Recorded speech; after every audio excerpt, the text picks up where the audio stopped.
Who is NDSU's 2019 Homecoming King and Queen? We have that, plus a $308 million donation to NDSU, and 75 of which is going directly to the music department, and a look at the State of the University address. You're watching Bison Information Network News.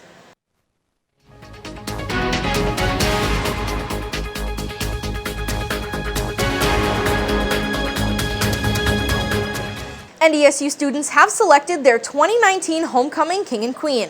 Matthew Friedman, a senior management and human resources major, and Anna Lem, a senior communications major, have been chosen to represent the university as Homecoming King and Queen. They were inducted this past Thursday at the Homecoming Show at Festival Concert Hall. They were supposed to take part in the parade as well, but it was canceled due to weather conditions. Congratulations again to Matthew and Anna. Last week, NDSU officially held the first ever In Our Hands, the campaign for North Dakota State University. President Dean Brashani began the presentation with the history of the university. He was then followed by Student Body President Mason Rademacher and several co-chair members of In Our Hands. The fundraising campaign started 3.5 years ago, and it culminated into a $308 million donation for more than 11,000 people. The event was a success that not only benefits the university, but the citizens of Fargo as well. People's lives, and it's about engagement with the citizens we serve. We're educating people, we're doing research to serve our citizens. While NDSU is proud to have received more than $300 million in donations, they have still yet to reach their ultimate goal of $400 million. $75 million of that donation is going directly to the music department. The Challey family donated the $75 million, which will mostly be used to expand the number of music scholarships NDSU offers to 100. The announcement happened at the start of the public kickoff event for the campaign last Thursday. With the $400 million goal yet to be reached, the donation from the Challey family has helped tremendously. President Dean Brashani held the annual State of the University speech this past Friday. The address gives an update on the university and lets students know what's going on in their community. Current budgets, donations, and on-campus construction plans are just a few things he touched on in his speech. Faculty also showed a video which showcases the opportunities that NDSU gives its students. After the speech, a short Q&A session took place where the audience was able to ask questions about the school year and all things NDSU in a more comfortable setting. Many students use financial aid to pay for college and use FAFSA to apply for that federal aid. FAFSA, or the Free Application for Federal Student Aid, opens up access to financial aid for those students. It also helps determine your eligibility for this aid. NDSU has a few tips to help students with the process. First, it's important to know what FAFSA is and what goes into the application process. Having the proper resources and identification at application time is a good way to start. The priority deadline is February 1st of 2020, but it's not too early to apply. NDSU has many resources to help with the application process, and you can find more information at ndsu.edu. An NDSU faculty member is being featured in a new WalletHub.com article. Fariz Huzanoff is one of the 48 experts interviewed for the story, which is about finding the best credit cards for growing your company. Huzanoff was asked a series of questions ranging from how it would affect small businesses to whether or not business credit cards are better than personal ones. His research concentrates on businesses and how the decisions they make can affect financial markets. To read the full article, you can visit our Facebook page and click on the link in the story. Bison fans are no stranger to traveling great distances to support their team, even through severe weather. Bison Information Network reporter Lindsay Iverson tells us why fans still showed up despite the conditions. Last weekend, the Fargo-Moorhead area received an early snowfall. Eastern North Dakota received more than 4 inches of snow, while other portions of North Dakota received nearly 2 feet. Yet still plenty of Bison fans stuck out the weather to tailgate. Some came from far away, but others came from further. For instance, one group came from Minneapolis. So we came yesterday. I took a half day at work, and we drove during the snowstorm from Minneapolis up to Fargo, and we watched a lot of cars in the ditch, and we came up here just to go tailgating for the NDSU game. Oh, yeah. Another fan came all the way from San Diego. I make a concerted effort and to come back here from San Diego to come to the games. When asked how long he's been a fan, A serious Bison fan since they went Division I. So that was like 2002, 2003 probably. that's just one of the many Bison fans willing to weather any kind of storm to support their team, who means so much to so many around the country. Just the fact that they're so dedicated and they strive to win, and I know there's great discipline that they go through to achieve that process, and they just are so focused and so resilient, and they just want to win, and it's good to see these young kids be so disciplined, and it may be good for lessons later on in life. As they say, the strength of the herd is the bison, and the strength of the bison is the herd. Lindsay Iverson, Bison Information Network News. Luckily, the weather for this weekend's tailgating is expected to be much more pleasant. Speaking of weather, now let's take a look at this week's weather forecast for the Fargo-Moorhead area. After a mostly unpleasant weekend, this week is looking up so far. Today was mostly sunny with highs getting into the upper 50s with fairly noticeable winds. Overnight tonight, lows will dip into the mid-40s and the wind is expected to pick up. And now we'll take a look at the 7-day weather forecast. The sunshine should stick around through Friday and Saturday, with highs up to around 60 for both days. Tailgaters for Saturday's football game should still bring an extra layer because winds are expected to be around 10 to 20 miles per hour. The start to the week doesn't look promising, with rain expected to hit areas parts of Sunday and Monday. The rest of the week, however, should remain dry, but expect temperatures back down to the mid-40s. A big-name coffee shop is coming to NDSU's campus, who it will be and where it will be. But first, the Fargo Police Department just got a big upgrade. We'll have that after the break. The Fargo Police Department has just opened its new headquarters building. The Fargo PD moved out of its downtown location yesterday and is now located at 105 25th Street North. This move accommodates for the growing number of officers hired by the department in the past year. One of the biggest perks? On-site parking. The new building will be open weekdays from 8 a.m. to 4:30 p.m. President Donald Trump slammed one of his key allies on Capitol Hill over his decision to pull all U.S. troops out of northern Syria. Senator Lindsey Graham and Trump have been in a battle of words for the last week. CNN's Dana Bash takes a look at the complicated relationship between the two Republicans. Lindsey Graham is frantic. He's making the biggest mistake of his presidency. Donald Trump is annoyed. I think Lindsey should focus right now on judiciary. Lindsey Graham is warning about terror attacks. He will have American blood on his hands if he abandons Kurds, because ISIS will come back. Donald Trump doesn't want to hear it. The Democrats, the do-nothing Democrats, as I call them. Listening to that, it's hard to believe Graham is one of Trump's most loyal allies. It's like a time warp back to their campaign rivalry. I don't think he has the temperament of judgment to be commander-in-chief. Then, 2016 Graham warned voters about exactly what 2019 Graham is apoplectic about now, that Trump's promise to withdraw troops from the Middle East will make America less safe. For God's sakes, pick somebody who is worthy of the sacrifice of those who are fighting this war and who actually knows how to win, and I don't believe that's Mr. Trump. For Graham and Trump, it's complicated, very complicated. On abandoning the Kurds, U.S. allies against ISIS, Graham says he's holding Trump to the Obama standard. By assuming the Kurds are better off today than they were yesterday, that is just unbelievable. I can imagine if Obama said that, what Republicans would be saying now. So I'm going to say it with Trump. That is just unfair, dangerous. Good afternoon. But what if Obama called a foreign leader and asked for dirt on his political rival, like Trump did with Ukraine's president on Biden? It's hard to imagine Graham would say, no big deal, like he is now.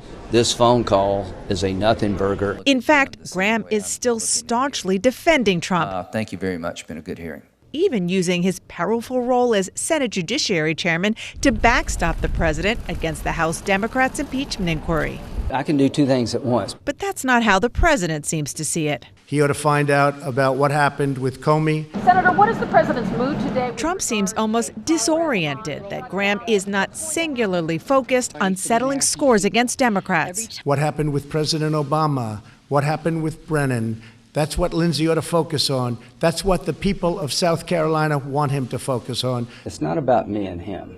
It's about the country. Yet it is about the two of them. Being close to Trump helps Graham, who is up for re-election in South Carolina, where the president has so much support a top Graham aide calls it Trumpistan. Trump treasures Graham as a golf buddy and a navigator in the ways of Washington. But we now know Graham's influence, his attempts to curb the president's isolationist worldview, has limits. Lindsey Graham would like to stay in the Middle East for the next 1,000 years with thousands of soldiers and fighting other people's wars. I want to get out of the Middle East. Coming up after the break, what exactly makes chocolate chip cookies so addictive? But first, what coffee shop is coming to the heart of campus? We'll have that and more when we come back. The U.S. businesses are struggling to find workers. In today's Consumer Watch, one market expert says increasing legal immigration could be the best fix. CNN's Reed Binion explains. Now hiring. According to June data from the Bureau of Labor Statistics, in 39 states there are more jobs than there are people looking for work. And economists say the shortage is due in large part to the baby boomer generation retiring by the millions. And because of that, the working age population in America is growing much more slowly, only about 0.2% per year this decade. The labor shortage is being felt in all sectors, but especially in education. According to September federal labor statistics, there's currently a 307,000 job shortfall in public education that can't keep up with growing student enrollment. And recent teacher strikes in several states reveal the reason many applicants are staying away: low pay and lack of resources. Meanwhile, David Kelly, chief global strategist with JP Morgan Chase, argues that increasing legal immigration could help replace America's aging workforce.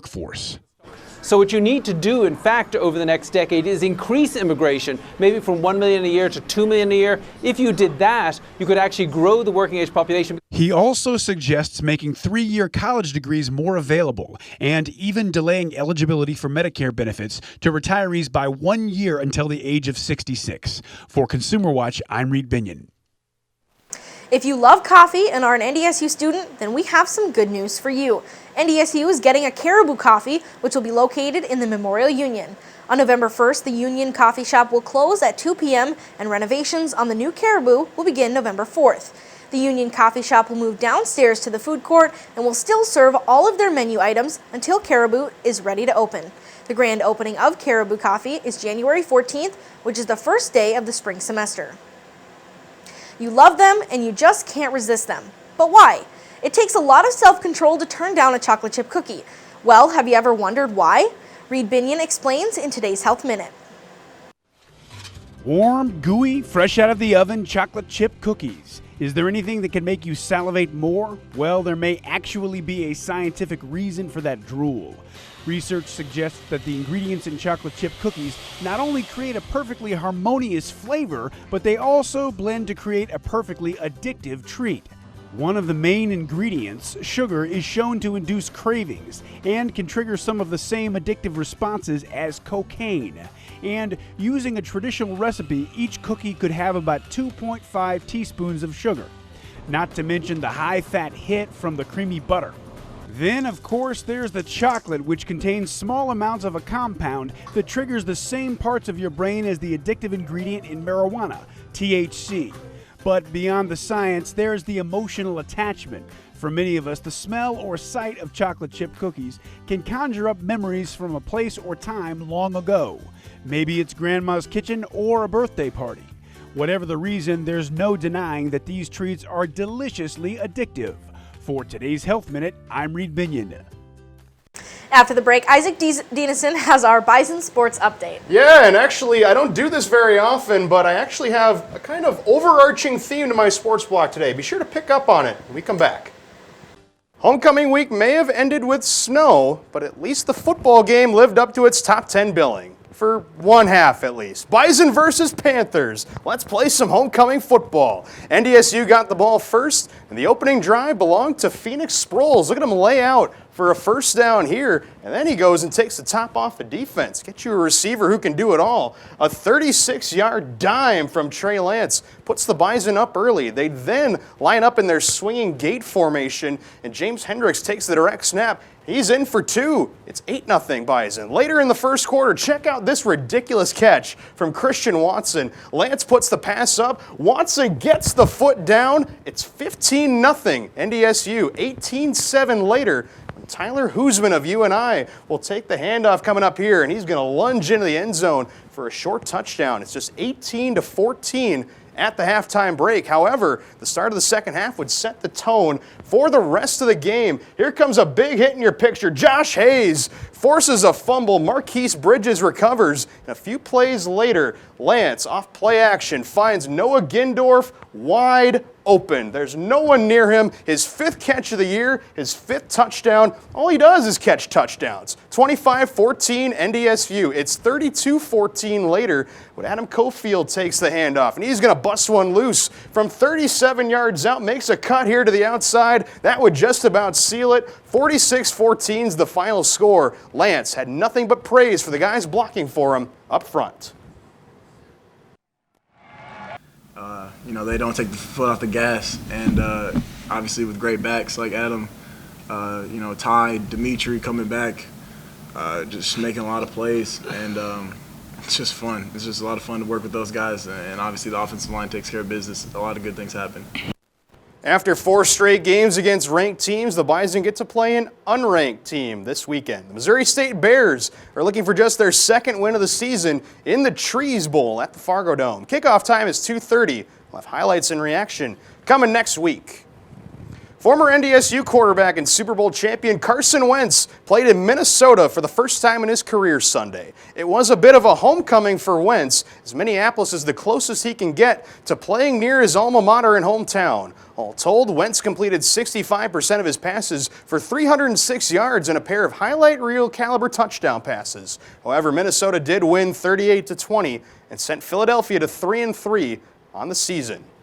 The NDSU volleyball team entered last Friday's homecoming match with a 6-set win streak, and they're facing off with a talented South Dakota team. It may have been snowing outside, but the Bison brought the heat early. Syra Tanchin had 6 kills in the first set alone, and the Bison led by as many as 9 points before ultimately winning by 7. The middle of this game, however, belonged to the Coyotes. A dominant second set saw South Dakota win by 12. The third set, nearly as good. Elizabeth Junkie and Sammy Slaughter led the Coyotes with 16 and 15 kills on the night, respectively. But NDSU would not go down quietly. They'd take that 4th set, 25-15, highlighted by this ace from Alexis Bachmeyer. And check this out. The homecoming court's in the stands, and they're loving it at the BBF. But in the 5th, the Yotes attack was too much to overcome. The Bison dropped their homecoming match for the 2nd straight year. They've since split matches at Denver and UND. They're at Oral Roberts this weekend. And here's a quick update on the MLB playoffs as the World Series approaches. Tuesday night, the Washington Nationals clinched their first World Series appearance in franchise history, sweeping the St. Louis Cardinals in 4 games. In the American League Championship Series, a winner still needs to be decided. Game 4 between the Houston Astros and New York Yankees was postponed from last night to tonight because of weather. The Astros lead that series 2-1. And that's This Week in Sports. Up next is the last check of the weather. The latest in entertainment news. Stick around. Country music star Miranda Lambert is performing at the Fargo Dome later this evening. Fargo is stop number 14 on Lambert's nationwide tour titled Roadside Bars and Pink Guitars. Lambert has performed at the Fargo Dome in the past, and tonight's show features artist Elle King, most famous for her 2015 hit X's and O's. Tickets are still available at the Fargo Dome's website, but act fast. The show starts at 7 p.m. Lambert's next stop is in St. Paul this Saturday at the Xcel Energy Center. The National Enquirer is getting a documentary, plus more music and movie news. CNN's David Daniel has this week's Hollywood Minute. I've done dirty tricks, oh my lord. Phones were bugged, mail being read. We paid sources? Yes, we do. America's most notorious tabloid gets the documentary treatment in Scandalous, the true story of the National Enquirer. The film looks at the scandal sheets more than 6 decades of shocking stories that mix truth and fiction, shaking and shaping both pop culture and politics. Scandalous reaches theaters November 15th.